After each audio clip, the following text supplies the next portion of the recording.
Welcome to the seventh and final of our political candidate forums in advance of the November 8th general election. This forum, a cooperative production of the League of Women Voters of Tallahassee, the Tallahassee Democrat, and WFSU Public Media. Our candidates today are running for the Tallahassee City Commission seat 4, and that is the mayor's seat. I'm Tom Flanagan from WFSU Public Media. I'm joined by William Hatfield from the Tallahassee Democrat and Danielle Irwin from the League of Women Voters of Tallahassee. And we'll be questioning the candidates on various topics for the next several minutes. So let's get a quick look at the ground rules, and then we'll meet our candidates. The candidates for Tallahassee City Mayor, sitting left to right, are incumbent John Daly and challenger County Commissioner Kristen Dozier. Remember, for those watching us on social media, please hit the share button and help all your friends see today's discussion. Here's how the forum will work, although I have a feeling y'all are veterans at this point. We will rotate which candidate gets to answer first. We have a lot of questions, so we're going to ask the candidates to keep your answers brief. We will keep time, and we'll tell you what that time is for each question. And when your time is up, you will hear this. You don't have to come to a dead stop right then, but please finish your sentence and we will move on. In the middle of the forum, we will also have a lightning round where we ask you to keep your answers to just about a sentence. At the end of the forum, we will give you 60 seconds to make the case directly to voters and share your website or any other information. If you're watching on Facebook and you have questions for the candidates, go ahead and type them in the comments and we'll get to as many of them as we can. Time is very limited, and you can improve your chances of questions being asked if you keep them brief, polite, and applicable to all the candidates. Candidates, any questions before we start? No? Excellent. Then let's jump in with the first question. And our first question is, what makes you the right candidate in this race? 45 seconds for a response. We'll start with you, John Daly. Well, first of all, I want to thank WFSU and the Tallahassee Democrat and League of Women Voters for hosting this great forum. I've enjoyed watching the others as well. You know, for the past 4 years, the citizens of Tallahassee have entrusted me to be the mayor of Tallahassee. And when we look at what we've been through as a community for the past 4 years, it has truly been a wild ride. But there is one thing that you've been able to count on, and that is steady leadership coming from the mayor's office and from City Hall. You know, we've got a lot of challenges in this community, and I know that we're going to be talking about them. But I've been able to help create the vision for the city of Tallahassee as it's embedded in our strategic plan. And we are heading in the right direction. We're one of the top 10 communities in the southeastern United States, one of the top 10 university communities in the southeastern United States, with the #1 public utility in the nation. I am asking the citizens for the opportunity to serve another 4 years. Thank you. Same question, Kristen Dozier. Well, thank you all. We're all coming into our last forum today, so this is a great place to end this incredible campaign season. It has been remarkable. I have had the great honor of serving on the County Commission for the last 12 years. During that time, I have worked hand in hand with community groups, with individuals on all parts of our county and our city. And I can use that experience in City Hall to make some changes that are long overdue. 4 years ago, we were told we would see changes in transparency, in bringing people together, in restoring trust after so many years of challenging news stories that we're still dealing with today. We have not seen that happen. We need a city government that is responsive, that works with the people of Tallahassee, and I'm asking for your support as your next mayor of Tallahassee. Thank you. As a follow-up for you both, 30 seconds for a response, starting with you, Ms. Dozier. What is your biggest weakness as you assess it? And while we're on the subject, what do you think your opponent's biggest weakness is? Both of those in 30 seconds? All right. Quite frankly, my biggest weakness, and we all know it, I'm not as good at talking points as some others. I have learned, gotten back on the campaign horse in the last 6 months, but I do dig into the details, and these issues are complicated that we're facing. What his biggest weakness is, quite bluntly, we know, all of us know, that he retaliates against those who disagree with him. This has a chilling effect on businesses, on nonprofits, on others. We are not getting the best information coming into City Hall. People are worried. Okay, well, let's see if your opponent agrees with you on that. Mr. Daly, again, your perceived biggest weakness in your opponent's. I would say my greatest challenge is trying to communicate constantly to 200 citizens in the city of Tallahassee. I mean, we do not live in a small town. It is a large municipality. Now, I will say that Kristen's biggest challenge and her greatest weakness will definitely be her voting record and the questionable votes that she has taken that have benefited her family business and herself, whether it's the downtown Doubletree vote and the purchase of her house. And she is going to have to face the citizens and explain why. I think we'll be able to expand on that in just a little bit, if I am not mistaken. Yep. Let's turn it over to Danielle. Okay. According to a running count on Tallahassee.com, 15 people have died and at least 67 have been injured from 93 shootings this year. What's one thing you pledge to do to stop the bloodshed? Kristen Dozier, 45 seconds. Thank you. This is one of the most challenging issues we face. We have taken a lot of steps forward. I'm very proud to have supported and worked with Sheriff McNeil on his efforts on Commission on Status of Men and Boys. And recently, yes, we saw the workshop at the city. What I think is lacking is really engaging all of our community partners. We've got to start with that. But with the new GVI model at the city and the Commission on Status of Men and Boys, we have to make sure those two groups work together and that we get specific actionable steps to address this. One thing we desperately need is a place for young people who are expelled from school to spend the day. Get workforce, training skills and others to get jobs to divert them from the activity that we see them getting into, unfortunately.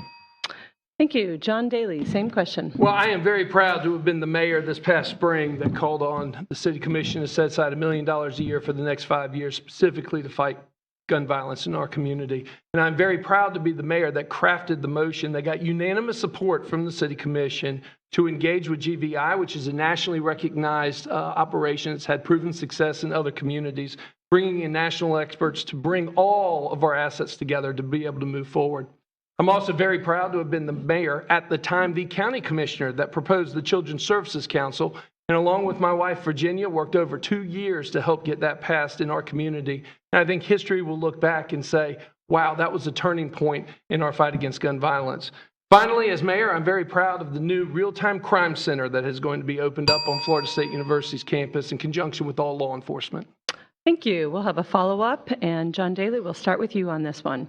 A case involving a City of Tallahassee police officer who invoked Marsy's Law to shed his identity after shooting a suspect in 2020 will go before the Supreme Court in December.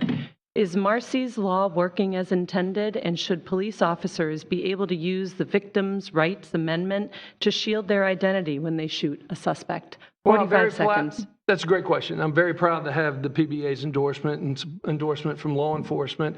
And you're absolutely correct. This is a question that's before the Supreme Court, and they're going to make the final decision. Different communities do it differently. The city of Tallahassee has taken a position of transparency in the release of information, but ultimately it will be the Supreme Court that will decide this case. Do you agree with the city's position? As the mayor of Tallahassee, I do. Thank you. Kristen Dozier, same question to you, 45 seconds. Thank you. I think this is one area that we will agree. I do agree with the city's position on this. I look forward to hearing the court's decision as well. This is a very delicate issue. It is something serious. We need to work together as a community with law enforcement, with those who are impacted by any incident that might take place. And not just that, but the feeling that they are not safe when they make a call to law enforcement. We have a lot of great people in our police department, but we have to recognize that the history influences all of us, and we have to address these issues. But on Marsy's Law specifically, I think this was intended for a different purpose, and I do support the city's position. Kristen Dozier, we'll stay with you for this next one. The mayor mentioned the $1 million in the city budget for addressing gun violence. What is your assessment of how that million was divvied up to stop the gun violence, and is there a way you wish it had gone differently? So first, I think it's evidenced by the number of people who were in City Hall for that workshop in the middle of the day, that this is an issue that so many groups in our community, from faith-based groups, nonprofits, others, we're all focused on it, and that is a great thing. I'm glad they held the workshop. What I wish would have happened differently, I think that workshop should have happened last May or June. That's more of our approach on the county side. We make a decision, we immediately go out to the community, and we have some recommendations within a few short months. Unfortunately, there were some questions in early September about what recommendations were going to come and who was going to be able to have a voice in that. We've gotten past that. I'm glad the city had the workshop. I think their recommendations, I don't have time for this, are good, but with more time, we could have been refined. Thank you. John Daly, same question to you. Well, again, I'm very proud to be the mayor of Tallahassee that actually called for the $1 million set aside for every year for the next 5 years so we can have a sustainable approach. Let me remind you that as a sitting county commissioner, Commissioner Dozier has had the opportunity at any county commission meeting to make a similar motion at the county level. She chose not to, but I'm proud of the action that the city has taken. And when we walked out of that meeting, it was an incredible, exciting environment, because everybody was unanimously in support of moving forward. The faith-based community, the nonprofit community, the law enforcement community, the business community, and again, it passed on a 5-0 unanimous vote. So we are heading in the right direction. We have a lot of work to do, but we're going there. Thank you. Kristen Dozier, 15-second rebuttal. Thank you. Well, as a former county commissioner, I would assume you know that the relationship with the sheriff's department and working on these issues is very different. Also, the budget is very different than the city. The county has funded and worked with the sheriff in a lot of different programs. I have worked with him on reentry and other programs, but this is a different scenario. Thank you. Folks, we have a question for both of you, and then we'll break it out into some individual lines of inquiry, if we might. And Kristen Dozier, let's start with you. 45 seconds to respond. The race has been marked by a lot of negativity, frankly. What's your message to voters who are tired of the attacks? Well, I think we are all very tired of the attacks. I hear about it all the time. I hear support slipping for my opponent because of the negative attacks. First and foremost, the things that people are receiving in their mailbox, hearing on TV, they are not true. They are distortions of the record or outright lies about the House and other things. We may have a more specific question. But most importantly, campaigns like this should be run on the issues. We should focus on the issues. We are not doing that. My opponent wants to focus on running a negative campaign since early August. It was a whisper campaign before that, quite frankly, and I knew this was coming. When I got in the race, I thought this is what we would see. I didn't know how far he would go, but this is not representative of our community, and that's why people are pushing back on it. Okay, John Daly, same question. Could you repeat the question? Certainly, a lot of negativity in the race. Seems to be an awful lot of attacks, paid media, otherwise. What would be your message to people who say, hey, enough, stop? Well, I'm very proud of the fact that we have concentrated on voting records and personal business that deals directly with developers who you have voted and approved money for. Now, I'm sure, though, that it was quite embarrassing when the text messages were revealed during the joint meeting that we had that were more personal attacks in nature, calling people names, comparing them to cartoon characters. There is a level of difference. And when we run for office as candidates, especially those of us that have both been able to serve, you have to be able to defend the votes that you have taken, no matter how uncomfortable they may make you. Okay, a follow-up, sir, if we could here for about 30 seconds. Your campaign, though, has aired TV ads and sent numerous mailers to voters criticizing Kristen Dozier for buying a home from a local developer who was convicted in that corruption scheme, and also CRA votes involving his business. Do you think that's overkill? And why has your campaign spent so much time talking about this specific issue? Because it's very important that we hold ourselves to a standard above and beyond. Look, when you take a vote and your family's construction business has the official proposal as part of the record, and you do not even ask whether or not you should recuse yourself, and then you turn around months later and buy a house for $90,000 below the market value. And to try to simply explain it away by saying, well, the real estate agents did it, well, they work for you and they're going to do what they do at your direction. You have to be able to answer to the public.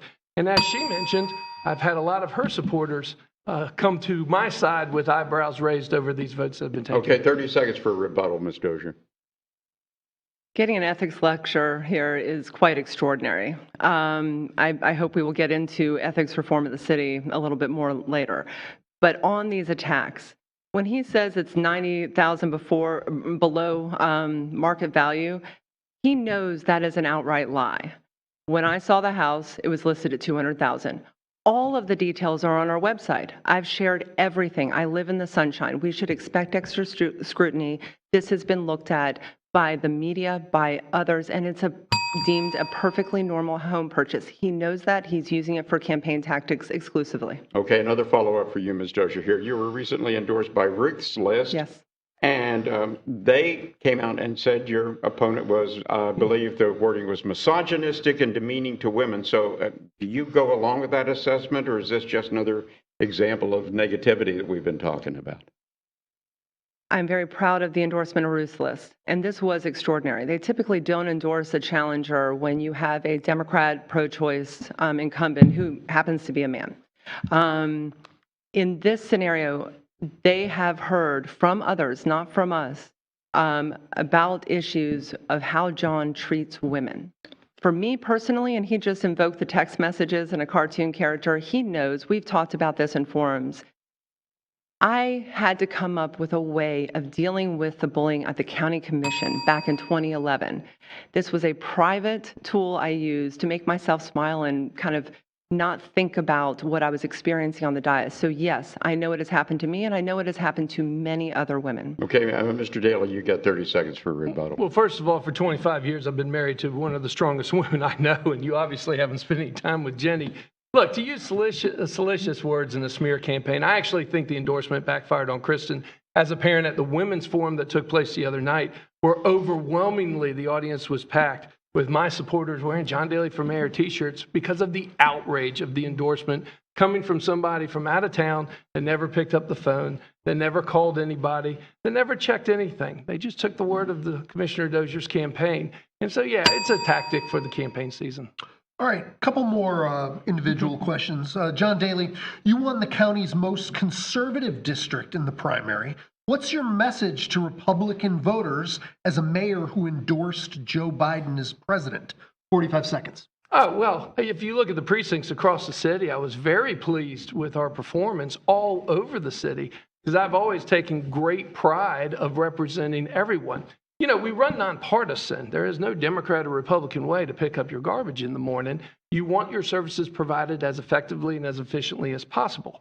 That is why we have broad support on the conservative side. We have broad support on the liberal side. We have broad support everywhere in between, and I will continue to be the mayor that brings people together to move this city forward. Do you have a specific message for Republican voters? Well, I think that my message to Republican voters is look at my record and look how we've been able to perform. As the #1 public utility in the nation, as the city of Tallahassee just ranked the #5 most efficient city out of 411 in the state of Florida for taxes paid and services rendered. I think they're very pleased with the direction that we're heading. Thank you. You just unveiled a $10 million plan to extend city sewers to the south side, securing endorsement from County Commissioner Bill Proctor, who has long advocated for that in the process.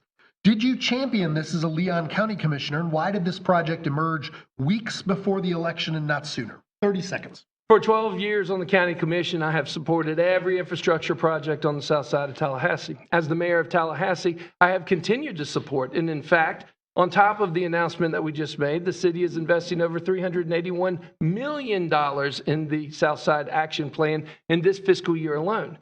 These projects do not happen overnight. So when you have staff that's working behind the scenes, as we have been for years, on how we extend municipal services into the outer regions of the urban services boundary that don't currently have it, these plans have been in the works for a while. Kristen Dozier, your campaign has been championed by some of the most liberal voices in Tallahassee, including those who want to see wholesale change at City Hall.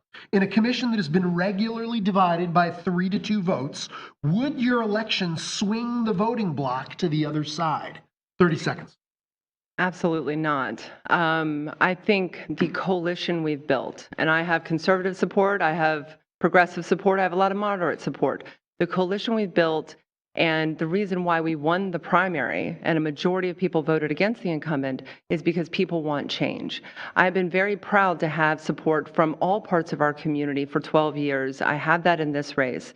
And importantly, on the City Commission, no matter how much some people want to pull me to one side, one voting block, or push me in that direction, I am a unique voice. I would break up the voting blocks and have a different perspective that would benefit the city. Okay, there are those saying you would bring major shakeup to City Hall. Would you support swift action to change the city manager and/or police chief? 45 seconds. I would not support swift action. If there's one word that people attach to me, it's process. I am deliberative and I like process. There are contracts in place. There are processes in place. And I have said on the record repeatedly, Reese Go, the city manager, has served this community well for a long time. My concern is that we have not seen the changes within City Hall with the last two managers who are internal hires, and we didn't have a public search.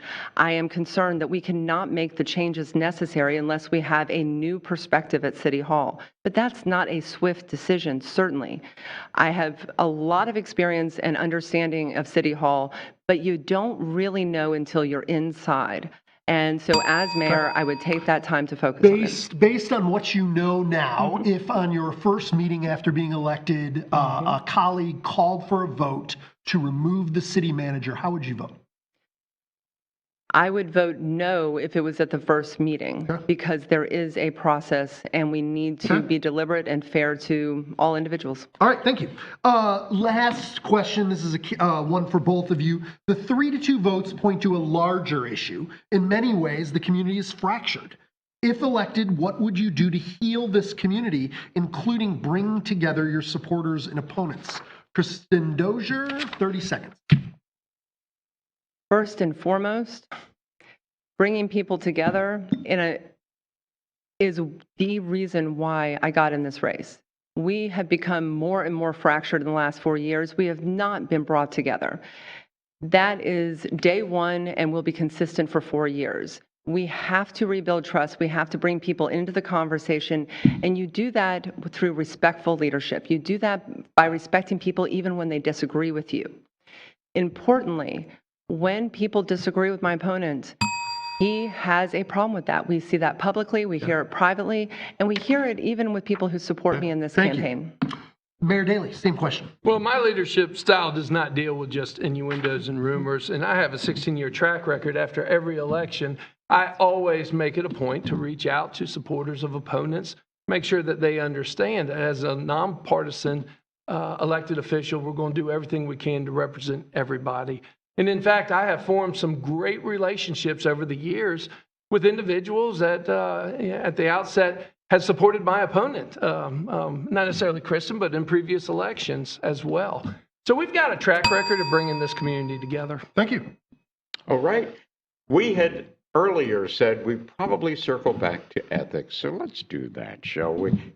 And this will be a 30-second opener, and then I have some follow-ups too, starting with you, Mr. Daley. Are you comfortable with the level of ethics oversight of the City Commission and Blueprint Board and staff? And if not, what would you propose as an alternative? 30 seconds, Tom. Yeah. 30 seconds. Look, the city of Tallahassee has passed the strongest ethics reform package in the 198-year history of the city, and we have the strongest ethics reform package of any municipality in the state of Florida. I am very comfortable where we are. But if there's more work to be done, of course, we will entertain any and all ideas as we move forward. I was one of the city commissioners that actually voted to extend the Tallahassee Ethics Board jurisdiction to city commissioners that serve on the CRA, that serve on Blueprint, that serve on CRTPA. I think the transparency is very important. Okay, we'll have some more here. Kristen Dozier, same question. We may have the strongest ethics reform back in 19 that the city has ever seen. That's true. We've made good progress. But important recommendations from that board, such as refining the definition or expanding the definition of lobbyists, yes, the city commission has heard that, but they have not moved forward on a majority of the recommendations. You can look at their annual report and see the difference between what they accepted and what they didn't. So no, I think we need to do a lot more. Importantly, for Blueprint, for CRA, for other outside agencies, it's not just extending ethics for city commissioners. We need to have ethics rules within those independent agencies that cover all commissioners. Okay, and I have a follow-up for both of you here. If we're such a leader on ethics, then why are the same folks who led efforts to create the ethics board in the first place so critical of apparent city inactions on the topic? Ms. Dozier, you first. Well, I think I started to get to that in my last comment. They have made a number of recommendations. Let's just think about expanding the definition of lobbyist. That is one that when it came to the city commission, my memory is there was 2 reasons that were proposed not to pass this. One, it's not tested. It would be something new in the state. And 2, it would be out of step with Blueprint or other groups. That's easy. You make a motion at Blueprint to change the definition of lobbyist, and we are often a leader in these areas. Why not keep that going? I understand why the Ethics Board is concerned, and we need to readdress a lot of their recommendations. Okay, Mr. Daly, your turn. Well, it's quite simple. The city's definition of a lobbyist is the exact same as the county's definition of a lobbyist and the exact same as the definition of a lobbyist before Blueprint. Because the city attorney, the Blueprint attorney, and the county attorney said that based on case law, it is easier to prosecute if you have a similar definition. Now, I'll throw the county right back the same question. Why haven't they made the motion to change their definition of lobbyist where we can all move forward together? But based on the recommendation of the attorneys, we decided to stay where we were. And so why do you think the same people who led efforts to create the Ethics Board are so critical of city inaction? Well, I think you should ask those 3 individuals. I can't speak for them. Okay. Very good. Daniel? Okay. What message do you have to encourage the turnout of Black voters in this community? And John Daly, we'll start with you, 45 seconds. Well, I think Chris and I would both agree that every vote counts, and we both have a goal to make sure that everyone has the opportunity to get out and vote. In this particular case, our track records are completely different. When you look at my long support of infrastructure projects and projects specifically on the south side and the urban core, my vote in support of Bragg Stadium, her vote against Bragg Stadium, my partnership with the university community. I think that the African American community knows that there is a lot at stake in this election, and I do think that we'll have a large turnout. Kristen Dozier. Well, I think the question was, why should we encourage the turnout of Black voters? A lot of people have become discouraged. They don't feel heard. And one thing that we've kind of distilled is this forever planning that the city has been in. Now, we've taken a lot of steps with the Neighborhood First plans. We need action. We need to invest, and I'm glad for that progress that we've made. But they haven't seen a lot of change over the years. So I understand why they are discouraged. They want to see more action. But importantly, our track records are not completely different. I supported all of the same investment in the infrastructure projects in the South Side, and the county supports the Neighborhood First programs as well. I'm very glad for that. On Bragg Stadium, and I hope we can get back to this, it's about priorities. I would have supported funding from a different source, but I was protective of the economic development funds because we need jobs. Thank you. I have to see where we are. Oh, it's my turn. Yes. There we go. And we actually just got a question from a reader, which is a good one. We live in a community with the poorest zip code in the state and what has been called one of the most segregated school systems in the state. What can you do about such a big problem as a commissioner and mayor? Mayor Daly, starting with you for 45 seconds. Well, I don't know if I can answer the school district question since that's a separate governing body, except for to pledge my support as mayor and continuously work through the mayor chair meetings and help the school district in any way possible. And yes, we have to have a mayor that's going to lead the way. And I appreciate Christian acknowledging the amazing work that the city has done, investing in our neighborhoods, investing on the south side of Tallahassee, investing in 32304. We do have a lot of work to do. But when those critical votes come up, for instance, the neighborhood grocery store on Alabama Street, I support. Kristen voted against it. And so it's important that we look at our track records and we specifically look at the votes that have taken place and who has been there every step of the way and who has come in at the last minute during the election season. Kristen Dozier, same question. It is important to look at the votes, and you know the difference. I did support Alabama Street. The difference is that I want action that is going to make a real difference. And I may have questions in the beginning, but I supported it when we got to the final vote. That is the difference, digging into the details and looking for strategies to address these issues. The county has done a lot of work to dig into the numbers in 32304 so that we can get the data and make strategic decisions to address that. The city can do the same. The school system, I completely reject the idea that we can't do anything about it. I want to compliment WFSU for the podcast series, and in the reporting on the most segregated school system, Senator Mumford said this was about zoning and economic development. Those are city and county decisions. Thank you.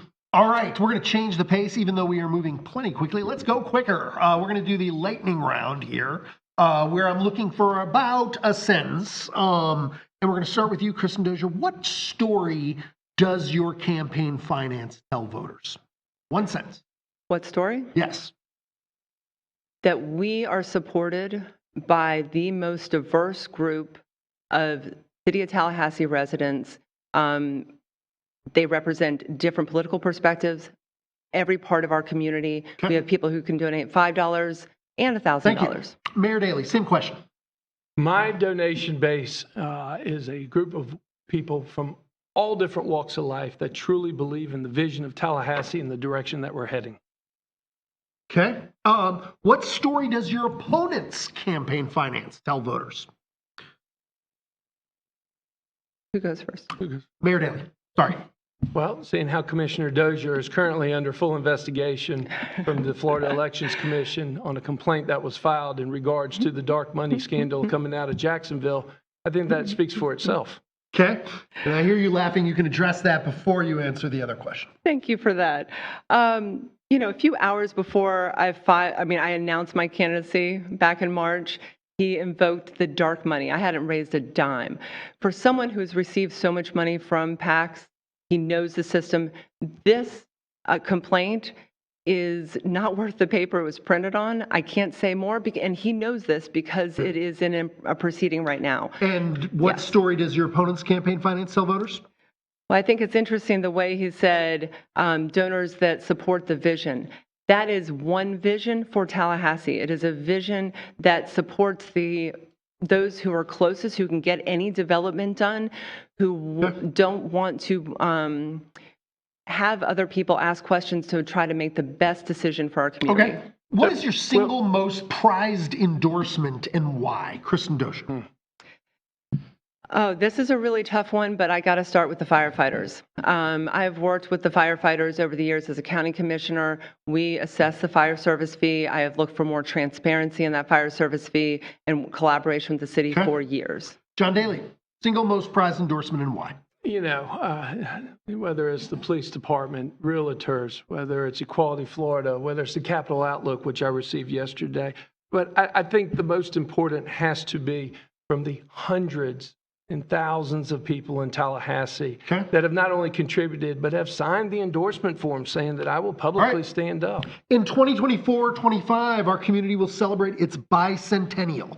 What would be the most important message you would share about Tallahassee during that time in one sentence? John Daley. For the past 2 years in a row, we've scored a perfect 100 on the Municipal Equality Index. We are a community of love, acceptance, and we are nationally known for our beauty and for our quality of life. Kristen Dozier, same question. That we are a community on the move, one that recognizes and supports all members of our community, that we're lifting up those who are living in poverty and creating more opportunities and taking advantage of those opportunities like never before to bring in new jobs and new skill sets. What's one way you as a commissioner can help your constituents in dealing with inflation? One sentence. Kristen Dozier. This is a really tough one, but I think it has to go to affordable housing using mechanisms like the land trust and others. And we're going to talk about that more. Okay. John Daley? We have the fastest growing economy per capita of any municipality in the state of Florida. It's about jobs and great job creation. Beyond Doak, what blueprint project do you think was a big win for Tallahassee and taxpayers, and what's one where you think fell short? John Daley. Cascades Park was a huge win for the city of Tallahassee, not only from the fact that it is an internationally recognized stormwater facility, that also is an incredible park that brings people together. And one that fell short? I do not have a blueprint project that I think has fallen short. And we are moving forward with 17 projects currently. Okay, Kristen Dozier, beyond Doak, what's a big win for Tallahassee and blueprint? What's one where it fell short? I would also say Cascades Park, but I'm going to expand on that and say FAMU Way, Cascades Bark and leading into the stormwater mitigation that is still under construction. One that fell short, I supported Wilani Boulevard. I think we needed to do that, but I think it was a very challenging process, and I think we could have done that better. But I really can't say that there's a project that fell short because I did support that project. Okay. This is a question from a reader. As mayor of Tallahassee, would you support the idea of redirecting funds from TPD's budget to other services that could reduce or address crime? Kristen Dozier. The short answer is no. What I hear when I'm walking neighborhoods, meeting with the community, and I'm going to focus on the South Side right now, they don't feel like we have enough patrol officers. The response time is slow. I also hear that from other districts around the community. And it is interesting to note that the budget for patrol officers has actually decreased over the last 4 years. Now, there are other programs that have been created. That needs to have more analysis, but I wouldn't support transferring funding at this time. John Daly, same question. No, I would not support decreasing the police budget specifically to put money in other programs. We have to get creative within our budget program to make sure that we're fully supporting those programs, but not at the expense of the police department. Okay. Y'all made it through the lightning round, and we are tired. We've been asking all the questions. So what is one question you'd like to ask your opponent? And she will have 45 seconds to answer, and then we'll reverse. John Daly. So yesterday at the Capital Outlook endorsement interview, which I was proud to receive unanimously, you stated in regards to the vote that took place with the DoubleTree that it could have been an ethical conflict of interest, but that you did not ask for whether or not it was from the opinion of the attorney. The question is, in the past 24 hours, have you asked the attorney for a legal opinion on whether it was a conflict of interest? And if not, as you stated yesterday, will you, quote unquote, own it? That is not how I framed it yesterday. What I said was it was surprising. I looked at the minutes and everything else.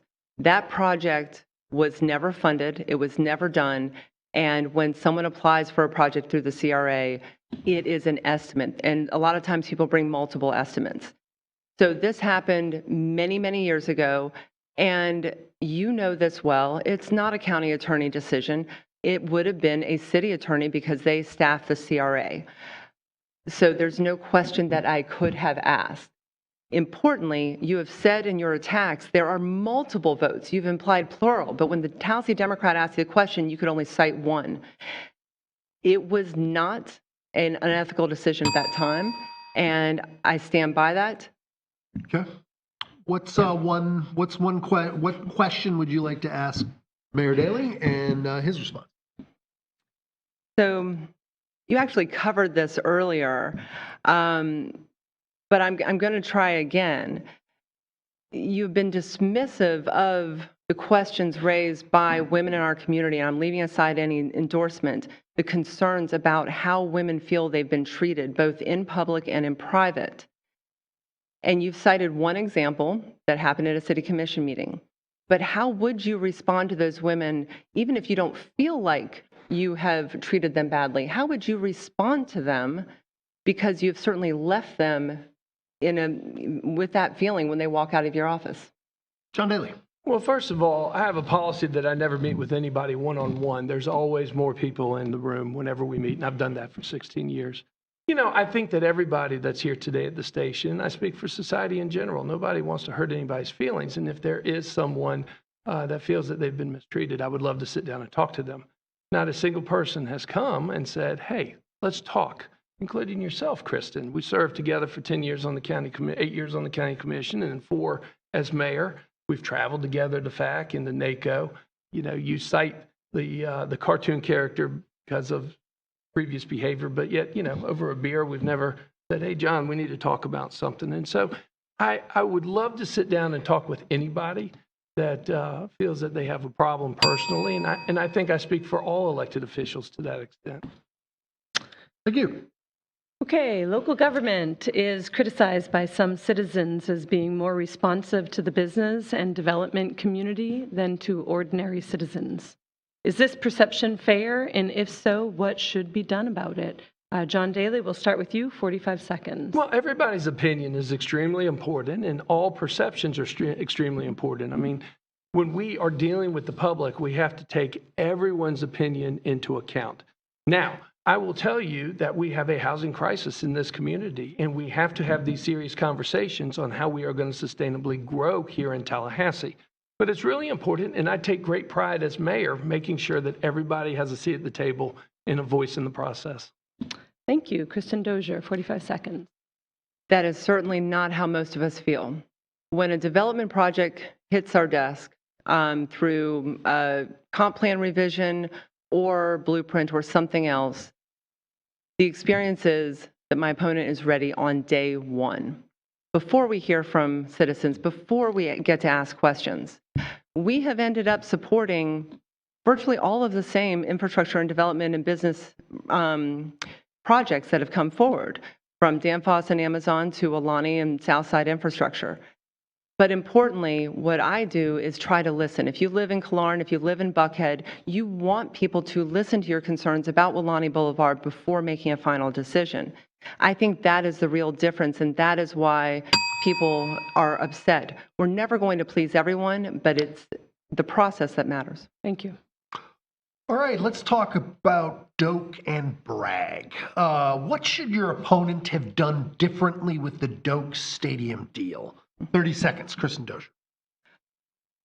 Everything from day one. Day one, he said, you're either with FSU or against FSU. He dismissed years of work at Office of Economic Vitality that had been preparing and studying what we need in this community to get real quality jobs for all types of people, to get workforce education, to help entrepreneurs. He did not pay attention to the history, to the budget, that how much money would be left with us if we made this decision. And he did not wait for those facts nor to hear from the public. Okay, John Daly, same question. What should your opponent have done differently with Doak? Everything. She should have voted in favor of it, and she should have voted in favor of Bragg as well. When we have the university president that comes and testifies before the intergovernmental agency and says, if we do not join together in partnership and move forward, we will not be playing football in Tallahassee, which, by the way, FSU and FAMU football are the #1 drivers of $1 billion tourism economy here in Tallahassee. And to be able to look the president in the eyes and tell them no, that you're not willing to work with them, you're not willing to support all the businesses on Perry Street, not willing to support the hotels and the gas stations. Kristen, you're going to have a statement. chance to respond to that in a direct question, but I've got one for follow-up for Mayor Daly first here. You were a part of the majority of Blueprint 2020 board members who didn't allow an up or down vote for Doak Campbell Stadium alone, choosing instead to include it with a number of other non-controversial and important community projects. Several Blueprint board members, Dozier included, might have voted for the other projects had they been given a chance. Is it fair to criticize her for that? Absolutely. When you look at the fact that we took, 6 votes overall on Doak Campbell Stadium, and this item had been talked about within the community, has broad community support, and after 5 votes, it is time to continue to move forward. And look, in a democracy, yes, the majority of us decided that we wanted to move forward, and that's how the process works. It is our job, if we are in the minority of a vote, to try to convince our other colleagues why they should change their opinion, and that was not done at the time. Kristen Dozier, your response to that? Well, it was actually 4 votes in less than a year, not 6. We got new information in December, which was the 3rd vote. And importantly, this was rushed through so fast in the first few months that not a lot of people in the public showed up at one meeting in September. They came in December. So quite bluntly, I'm responding to our community, to their questions, trying to get more information out of our staff. And that was a real struggle. Kristen Dozier, while you've railed against the funding for FSU Stadium, you also voted against funding for critical repairs to FAMU's Bragg Stadium, a university that doesn't have the resources of FSU. Is it fair criticism that you didn't support FAMU in its time of need, and what is your message to FAMU supporters? 30 seconds. So my answer doesn't fit on a billboard, first. Second, in September of 20, during virtual meetings in the pandemic, what I argued for was for city and county to step back and to look for other funding for Bragg. I said it then, I've said it repeatedly since. I would have supported funding for Bragg because, yes, there is a very big difference. FAMU does not get the resources, and we could not see a 2021 football season without football at Bragg Stadium.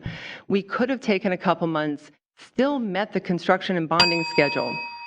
But importantly, how else do we support the universities? I have done a tremendous amount to support FAMU through my work at Innovation Park, which has resulted in 17 acres of developable land and over $70 million just for one decision. Okay. John Daly, 15 seconds to close us out on that question. Well, what you just said is simply inaccurate. When FAMU receives proverbially the keys to Bragg Stadium 2 weeks before a football season begins, we did not have months and months to sit back. There was a solid plan in place as proposed by President Robinson, and I understand the proposal for other funding. All right. Thank you. Never a motion was made. All right. Well, we have some development stuff to talk about here. Other than Blueprint, if we could, we've kind of beaten that horse around a little bit here. So let's try this. How do we incentivize affordable housing in Leon County and ensure that it really does live up to that label for a community that still, despite all of its wonderfulness, struggles with its spot in the top 20th highest poverty places in the state? 45 seconds. Mr. Daly, you first there. Well, I'm very proud of the city's inclusionary housing ordinance, and I'm glad that the county has decided to come to the table to discuss it as well. As the representative on the Affordable Housing Advisory Committee, working hand in hand with my colleague Nick Maddox, in fact, at the meeting that we had this week that I'm sorry you couldn't attend, we talked specifically about this. How do we create new financial incentives to be able to move forward specifically towards affordable housing so it is more interesting for the development community to be able to move forward? Now, having said that, affordable housing is a top priority of the city of Tallahassee. We have more units being built currently right now than we have had in the past 4 decades combined. We have a lot of work to do, but we're moving forward. Okay, Ms. Dozier. First and foremost, Affordable Housing Committee on both city and county, the land trust, the number of units quoted, that is because the good long work of many of us for probably the last 6 years. We've finally started working together and with our nonprofits. We've made a lot of progress. However, there are some good recommendations, some simple changes that can be made within city growth management that the Affordable Housing Committee has recommended. We should move forward and take that up. I also think we could explore expedited permitting for affordable housing. But there's one thing that we really need to look at. When city owns property, and when they decide to sell that property, we should look first and foremost at the land trust, but if it's a large tract, it should be affordable housing first. There's a large tract of land near Frenchtown that was sold without a bid to a student housing developer, and a lot of folks in the community think it should have been affordable housing. Okay, very good. From housing to homelessness, starting with you, Ms. Dozier, for 30 seconds here. A much more visible issue in our area right now than before. Where are we missing the mark in mitigating? We have to have more permanent supportive housing, more transitional housing. Our nonprofit partners are doing a great job. It was very tough on everyone during the pandemic, and this did change the dynamics, and it is more visible. You're right. The point-in-time count numbers are not dramatically higher than we saw before the pandemic, but things have changed. As the chair of the Continuum of Care Board years ago, I learned a lot about what it takes to get more funding from the state and federal government. It takes partnerships. And importantly, we did not see the partnerships really start until about a year ago with the city. We need to do a lot more and get more funding in. Okay, Mr. Daly. Well, I'm very proud of the work that we're doing, and we have to continue doing. And I agree with Kristen. I don't think that the global pandemic did any community in the United States or across the world any favors when it comes to those that are dealing with homelessness and experiencing homelessness.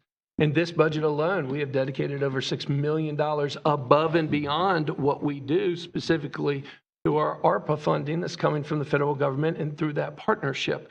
We are supporting our local nonprofits, specifically with their street outreach, which allows us the opportunity to truly work with those individuals experiencing homelessness to get them the resources needed at the Kearney Center. And we can't depart from the development issue without mentioning the Amazon situation. Was it a good deal for the city? And they're dialing back their expansion plans just a touch. So how can we make sure that they stand by their part of the deal that earned them that $2.5 million in incentives, Mr. Daly? Oh, I think that the Amazon announcement is one of the great announcements of the past year. And I do think that Amazon's going to be a great community partner. I can't speak for them. I'm sure they're watching the economy. And I don't know if they're bringing back their expansion plans on a permanent basis. I do know that they're extremely excited about what we're doing at the airport right now as well and the potential.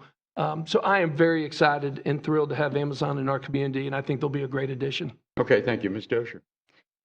I think it was a good thing for our community. I think there are also a lot of challenges and some that Amazon themselves can't and shouldn't have to address. And when I say shouldn't have to, it's just based on our rules. The city and county needs to look at traffic congestion, bus service, a lot of other things that will help mitigate the impact of this large facility within the neighborhoods surrounding it. Importantly, on the incentives, this type of incentive, which other businesses have got, it's based on meeting their goals. They don't get the money outright, but they get the money when they meet their goals for job creation and for other issues. So I believe that we don't have any question about them meeting their goals. They will only get the money if they do so. Okay, we've covered a lot of topics.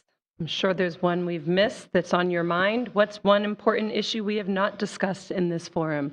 Kristen Dozier, we'll start with you, 30 seconds. I think an important issue, we've touched on it, but really drilling down into how we create new quality jobs in this community and workforce training programs, particularly now in light of the decision made on DOAK and on BRAG. But particularly DOAK. We could have withstand the funding for BRAG. This is something that my entire life, our entire lives, we're not that far apart. People have been talking about diversifying our economy.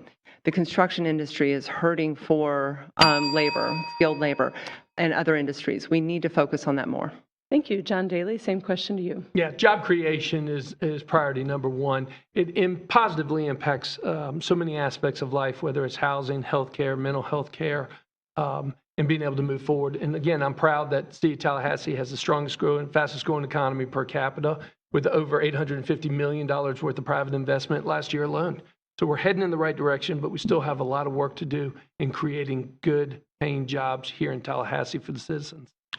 Mayor Daly, at a previous forum, you pledged to call a charter review if elected. What's one place you'd like to see the charter changed? I'd like to see the expansion of the city commission from a 5-member to a 7-member. Why so? I think it better serves our community. When the charter was created, we were a much smaller community. We are a community of 200,000. We're the 7th largest city in the state of Florida. There are many municipalities much smaller than us that have 7 members instead of 5 members. Okay. I leave it up to the community to decide the makeup of a district seat or an at-large seat. I do not think that we should change the structure of government from council management with the directly elected mayor. But I do think that we need more representation on the city commission and have a 7-member commission. Kristen Dozier, what do you think of the idea of a charter review and that plan specifically? I think it's long overdue. And quite frankly, in the 2018 campaign, we heard the same message. And repeatedly over the last 4 years, we've heard we can do that, but we need a charter review committee. So I'm wondering why it hasn't happened yet. I think we do need to do this very soon. It is overdue, and there are a host of issues that we can look at. But on this one, I do agree that one issue we do need to take up is expanding the city commission. That will help provide more representation for various parts of our community. But this is, again, one area we agree. Our city is growing, and we need more people to make these decisions and to be involved. One last question before closing time. Danielle. All right. How do you feel the city should prioritize replacement or adaptation of the city's existing water, sewer, and stormwater infrastructure? Kristen Dozier, we'll start with you, 30 seconds. Well, thank you for bringing this up. It is a very important issue. Over the last few years, the county has done tremendous work looking for grants, looking for partnerships to convert septic to sewer and for improving the septic system, particularly in the south side. It's over $60 million. I was kind of astonished that As a county commissioner, my opponent knew this was an issue, but we only heard a recommendation in the last few weeks of this campaign. This is something we should have been working on throughout the last 4 years because it is expensive and it is difficult. But we absolutely need to address utility improvement in those areas that have suffered from long-term uninvestment. Thank you. John Daly, same question to you, 30 seconds. Oh, I have a proud track record, and I'm so proud of the men and women on the front lines of the city utility. We have the #1 public utility in the nation. Other communities look towards us to see what we're doing right. We need to make sure that as we expand, that we put in the latest technology so it lasts.